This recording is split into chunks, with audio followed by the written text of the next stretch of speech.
बिस्मिल्लाहिर्रहमानिर्रहीम अस्सलाम वालेकुम। Welcome to quick review. और क्विक रिव्यू के अंदर आज जो हमारा टॉपिक है जी वो है वर्ल्ड हिस्ट्री से रिलेटेड। और आज वर्ल्ड हिस्ट्री जो है इसका हमारा फर्स्ट टॉपिक है जिसको हम डिस्कस करने जा रहे हैं। ठीक है, तो चलिए स्टार्ट करते हैं और क्विकली जो है इसका रिव्यू लेते हैं। वर्ल्ड हिस्ट्री के अंदर सबसे पहला आप इसे चैप्टर कह लें या फर्स्ट टॉपिक कह लें कि भाई ह्यूमन ओरिजिन्स इन अफ्रीका, कि सबसे पहले जो है अगर हम बात करें इंसान की कि ये जो इंसान है यानी जो हम हैं हम कहाँ पाए गए, कि सबसे पहले ज़मीन पे हम कहाँ पे थे या हमारे फुटप्रिंट्स जो हैं वो कहाँ से मिले और साइंटिस्ट क्या कहते हैं। देखिए अक्सर आपने सोचा होगा इस बारे में कि भाई अर्ली ह्यूमंस कहाँ से आए, कहाँ रहते थे, क्या खाते थे। तो ये तमाम की तमाम जो चीज़ें हैं वो इस लेक्चर के अंदर हमें जानने को मिलेंगी इस वर्ल्ड हिस्ट्री के लेक्चर फर्स्ट के अंदर।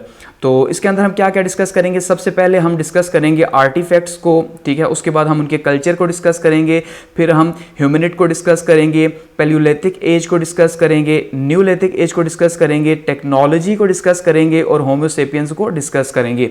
तो ये जो टॉपिक हैं इन टॉपिक्स को जो है वो हम वन बाय वन डिस्कस करते चले जाएंगे। तो सबसे पहले अगर हम बात करें आर्टिफैक्ट्स की कि भाई अब हमें कैसे पता चला कि जो पहले का इंसान था वो पहले का इंसान कहाँ रहता था या कैसे रहता था, उसके बारे में कैसे हमें पता चला कि वो तो आज से लाखों करोड़ों साल पहले रहता था। तो लाखों करोड़ों साल पहले के इंसान के बारे में जानना कोई आसान नहीं। तो आर्टिफैक्ट्स क्या हैं, सिंपली ह्यूमन मेड ऑब्जेक्ट्स हैं, यानी इंसानी बनाई हुई चीज़ें हैं।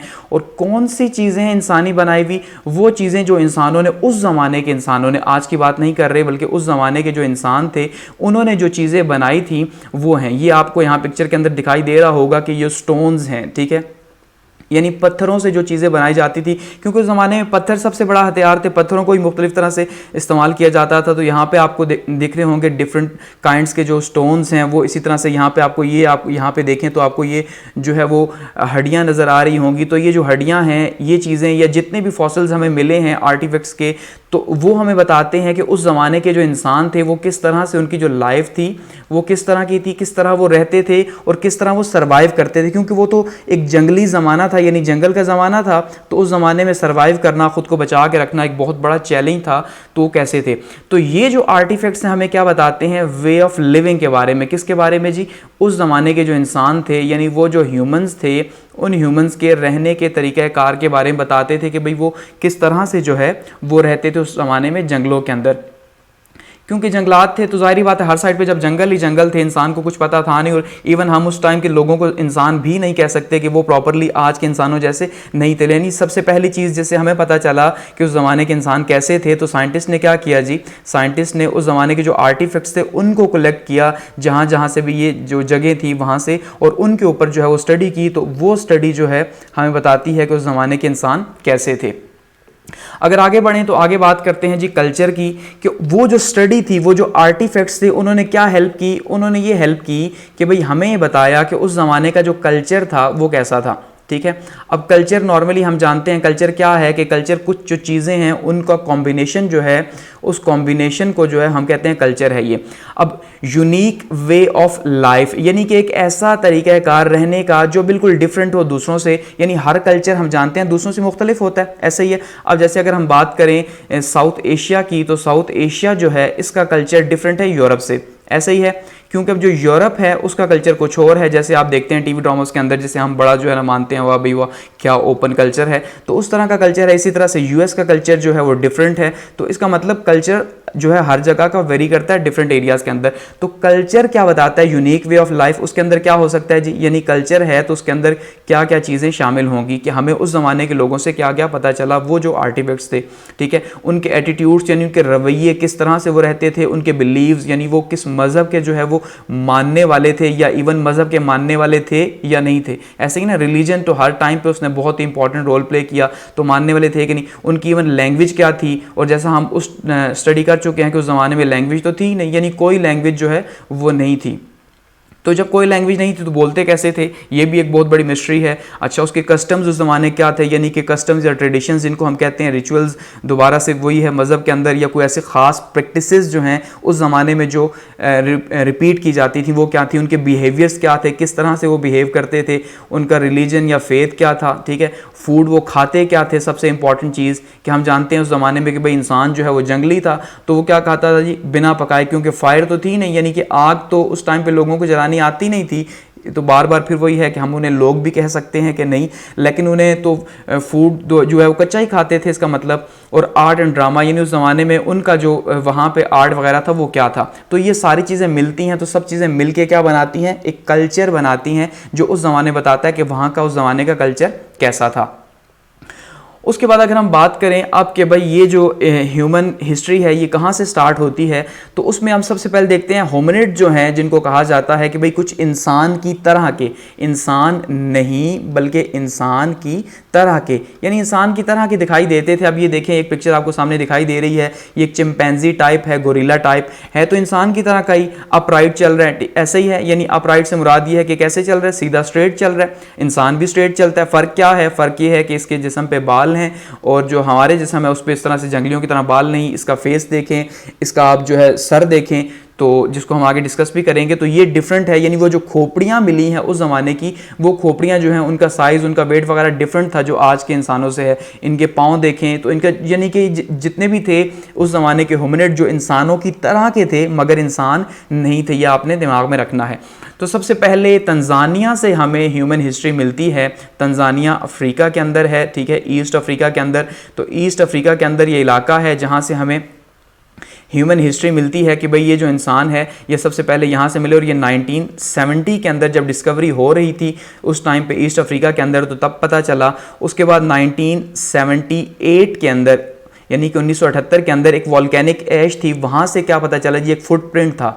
एक फुटप्रिंट यानी जो पाँव का निशान था वो वहाँ से मिला। इसी तरह से ये आपके सामने एक ढांचा आपको दिखाई दे रहा है जिसको नाम दिया गया हिस्ट्री के अंदर लूसी का। जी हाँ, ये क्या है, ये लूसी है, ये मिस लूसी है, यानी ये किसी औरत नुमा इंसान का ढांचा है जो कि आज से तकरीबन को 3.5 मिलियन ईयर्स ओल्ड है, यानी कि तकरीबन कोई 35 लाख साल पहले का ये लूसी का ढांचा है जो कि यहाँ अफ्रीका से मिला, जिसको लूसी का नाम दिया गया, जो अब यहाँ पे है। तो इसको देख के, इसके ढांचे को देख के अंदाज़ा लगाया कि भाई ये चलते कैसे थे, इनका सर कैसा था, यानी खोपड़ी का जो साइज़ था वो कैसा था। तो ये सारी की सारी चीज़ें इस तरह से ढांचा जो मिला, तो उससे हमें आइडिया हुआ, इस साइंटिस्ट को आइडिया हुआ कि सबसे पहले इंसान जो है वो, यानी इसका मतलब 35 लाख साल पहले का ढांचा, तो 35 लाख साल पहले का इंसान कैसा था। अब अगर हम बात करें ह्यूमन हिस्ट्री की, तो उसमें सबसे पहले पैलियोलिथिक एज हमारे पास आती है। ये जो दोनों ज़माने हैं, इन दोनों ज़मानों को कंबाइन करके हम आइस एज भी कहते हैं, ठीक है, बर्फ़ का ज़माना। कि वो ज़माना था कि जब बर्फ़ जो है, आइस जो है, उसने पूरे दुनिया को ढका हुआ था, कवर किया हुआ था। इसमें तो फुल जो है पूरा का पूरा जहाँ जहाँ लैंड थी उसको कवर किया हुआ था। लेकिन ये जो है न्यूलिथिक एज, इसमें कुछ एरिया था जो कवर्ड था और बाकी जो है वो अनकवर्ड था। तो इसके अलावा सबसे इंपॉर्टेंट चीज़ क्या है, ये जो दोनों ज़माने थे इनको नॉर्मली कहा जाता है पत्थर का ज़माना। आपने सुना होगा कि भाई तुम कहाँ के हो, तुम तो अच्छा पत्थर के ज़माने के हो, अच्छा ये भाईजान तो यार पत्थर के ज़माने के, स्टोन एज जिसको हम कहते हैं। तो स्टोन एज जो है ये स्टोन एज का ज़माना है। ये दोनों ज़माने, इनको पैलियोलिथिक एज या न्यूलिथिक एज, इनको स्टोन एज का ज़माना कहा जाता है। एक थोड़ा सा मॉडर्न, एक जो है बिल्कुल पुराना। तो ये जो पैलियोलिथिक एज है ये कहाँ से कहाँ तक है, ये 2.5 मिलियन ईयर्स से लेके 8000 BC तक है, ठीक है। BC मतलब बिफोर क्राइस्ट, हज़रत ईसा अलैहिस्सलाम से पहले का ज़माना जिसको BC कहा जाता है। तो 2.5 मतलब 25 लाख साल पहले से लेके और 8000 साल तक जो है ये आता है, ये ज़माना जो है। और इस ज़माने में इंसान जो है वो जंगली था, अब जाहिर बात है फिर वही इंसान है। उसके बाद क्या है जी, न्यूलिथिक एज आती है कि ये ज़माना, ये इंसान जो है अचानक से ख़त्म होते हैं और नई तरह के इंसान सामने आते हैं। कहाँ ख़त्म होते हैं, इसका जवाब अभी तक साइंस जो है वो नहीं दे सकी। डिफरेंट बुक्स के अंदर आपको डिफरेंट आंसर्स मिलेंगे। लेकिन अब यहाँ पे अगर बात करें न्यूलिथिक एज की, तो जो 8000 BC से स्टार्ट होकर 3000 BC तक आता है, ये कुछ मॉडर्न ज़माना है। यानी इसके अंदर कुछ मॉडर्निटी आती है उस इस पुराने ज़माने की बनिस्बत। यहाँ पे कुछ ना कुछ मॉडर्न है कि 8000 BC या 6000 BC से हम जानते हैं कि ह्यूमन सिविलाइजेशंस जो हैं वो स्टार्ट हो चुकी थी। जी हाँ, सिविलाइजेशंस की बात कर रहा हूँ, यानी तहजीब की। और तहजीब का हम आगे डिस्कस करेंगे कि तहजीब किसे कहा जाता है, ठीक है, जो एक पूरे का पूरा प्रॉपर डिज़ाइंड एक कल्चर होता है। तो यहाँ पर ये मॉडर्न थोड़ा सा था। क्यों मॉडर्न था, इसके अंदर क्या क्या डिफरेंट था। सबसे पहली चीज़ कि पॉलिश स्टोन्स के ये जो लोग थे, इन्होंने पत्थरों को जो है वो पॉलिश करना सीख लिया था। पॉलिश से मुराद ये है कि उनको तोड़ मोड़ के इस तरह से कोई उनके साथ हथियार बनाए जा सकते थे, ठीक है, जो भी उनसे हो सकता था, यानी पत्थरों का इस्तेमाल सीखा। अच्छा, पोट्री जो बर्तन थे मट्टी के, उनको बनाना, मट्टी के बर्तनों को बनाना सीखा, ठीक है जी, उनको बनाना सीखा, ये मट्टी की मुख्तलिफ चीज़ें सीखी। अच्छा, इसी तरह से फसलें उगाया करते थे, ये सबसे इंपॉर्टेंट है, ठीक है जी, क्रॉप्स जो है वो क्या करते थे, उगाना स्टार्ट कर दी, क्योंकि ये जो ज़माना था यहाँ पे तो किसी को पता ही नहीं था कि फसलें यानी क्रॉप्स नाम की कोई चीज़ हो सकती है या कैसे उगाई जा सकती हैं, आलू प्याज टमाटर क्या है भाई और कैसे उगेगा। लेकिन यहाँ पे कुछ लोग मॉडर्न हुए, उन्होंने सिखाना सीखा, बर्न एंड स्लैश फार्मिंग हुई, उन्होंने क्या किया जी, जंगलात जो थे उनको काटा और उनको काट के जो है वहाँ पे क्या किया, वहाँ पे फार्मिंग स्टार्ट कर दी। अच्छा, इसी तरह से जानवर जो है वो पालना शुरू कर दिए, जो भेड़ बकरियाँ जिनको हम कहते हैं, ये जो भेड़ बकरियाँ इनको पालना स्टार्ट कर दिया। इससे पहले तो ऐसा नहीं था, क्योंकि जानवरों को सिर्फ खाने के लिए इस्तेमाल किया जाता था कि एक ग्रुप जाता जिसको हम गैदर्ड हंटेड कहते हैं, कि ये सारे इकट्ठे क्यों हुआ करते थे गैदर्ड हंटेड, कि ये शिकार के लिए इकट्ठे होते थे, एक जगह इकट्ठे हुए, कहीं पे भी देखा बड़ा सा हाथी है, बड़ा सा जो भी उन्हें मिला जंगल के अंदर उन्होंने मिला, उसे गिराया। आपने जैसे ओल्ड मूवीज़ के अंदर देखा होगा, जो अमेरिकन मूवीज़ हैं, ठीक है, हॉलीवुड की, तो वहाँ पे वो दिखाते हैं किस तरह से बड़ी बड़ी चीज़ों को गिराते हैं और फिर उनको खाते हैं, ठीक है। तो ये थोड़ा सा मॉडर्न था, यानी पैलियोलिथिक से न्यूलिथिक जो है कुछ मॉडर्न था और उनका टाइम ड्यूरेशन भी डिफरेंट थी। उसके बाद बात करें टेक्नोलॉजी की, तो टेक्नोलॉजी से मुराद ऐसा हरगिज़ नहीं कि उस टाइम पे जो है वो कंप्यूटर आ चुके थे, ठीक है, और उनके पास लैपटॉप या जो है वो फ़ोन्स वगैरह थे, एंड्रॉयड फ़ोन्स थे, तो ऐसा कुछ भी नहीं था, ठीक है। टेक्नोलॉजी से मुराद थोड़ा सा बेहतर हुए, यानी पहले से थोड़ा बेहतर हो गए, थोड़ा अपना टेक्निक्स को यूज़ किया। और ये जिन लोगों ने टेक्नोलॉजी को यूज़ किया इनको होमो इरेक्टस कहा जाता है। होमो इरेक्टस यानी कि जो थोड़े ज़्यादा इंसानों की तरह थे, थोड़े ज़्यादा इंसानों की तरह दिखाई देते थे, ये ह्यूमंस की तरह थे, जो जैसे आज का हमारा इंसान है, बिल्कुल वैसा तो नहीं लेकिन मुख्तलिफ था। तो इनकी सबसे इंपॉर्टेंट जो इजाद है, जो इन्वेंशन है, जिसको हम कह सकते हैं वो फायर है, यानी इन्होंने आग जो है उस टाइम पे सबसे पहले इजाद की।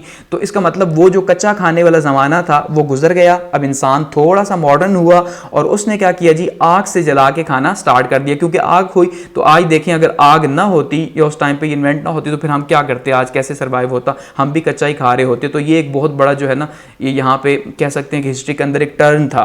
और इसी तरह से टेक्नोलॉजी क्यों इन्होंने उस टाइम पे यूज़ किया, क्यों थोड़े से मॉडर्न थे, क्योंकि इन्होंने नॉलेज को अप्लाई किया। इसका मतलब जो प्रीवियस नॉलेज था, जो इनके पास इल्म था, जो मुख्तलिफ नेचर ने सिखाया था मुख्तलिफ चीज़ों से, तो उस नेचर का जो नॉलेज था इसको अप्लाई किया किसके ऊपर, टूल्स के ऊपर। मुख्तलिफ तरह के टूल्स यानी कि औजार या हथियार बनाए गए, ठीक है, चाहे शिकार के लिए बनाए गए या घर के इस्तेमाल के लिए या इन्वेंशंस, या फिर अपने नॉलेज को इस्तेमाल करके मुख्तलिफ नई चीज़ें जो इन्होंने पैदा की। तो इसका मतलब ये है कि ये जो चीज़ें अप्लाई हुई, नॉलेज अप्लाई हुआ टूल्स के ऊपर, इन्वेंशंस के ऊपर, तो इसको हम इसलिए कहते हैं कि भाई ये क्या है, टेक्नोलॉजी है। उसके बाद अगर हम बात करें तो India, China, south east Asia और यूरोप के अंदर ये जो लोग हैं यहाँ पे ये हमें सबसे पहले देखने को मिलते हैं, आप मैप में सामने देख सकते हैं।